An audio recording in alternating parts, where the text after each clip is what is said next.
બાળકો ઘોડા પરથી નીચે આવો લાડુ ખાવા માટે.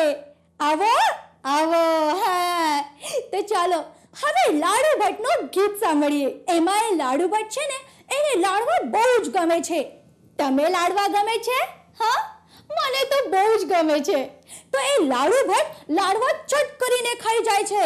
1 નહીં, 2 નહીં, 3 નહીં, 4 નહીં, પૂરા 25 લાડુ. એટલા માટે જેને લાડુ ભટ્ટ કહે છે. તો ચાલો હવે લાડુ ખાઈએ અને લાડુ ભટ્ટનું ગીત સાંભળીએ.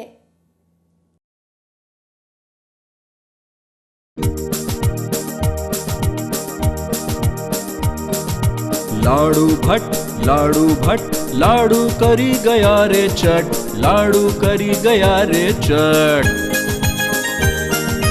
લાડુ ભટ્ટ લાડુ કરી ગયા રે ચટ, લાડુ કરી ગયા રે ચટ.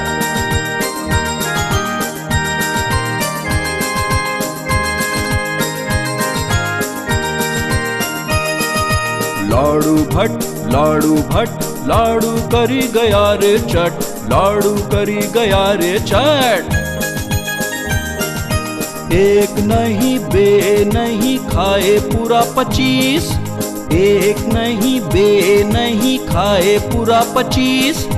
લાડુ નહીં મળે તો એ પાડે મોટી ચીસ, લાડુ નહીં મળે તો એ પાડે મોટી ચીસ. લાડુ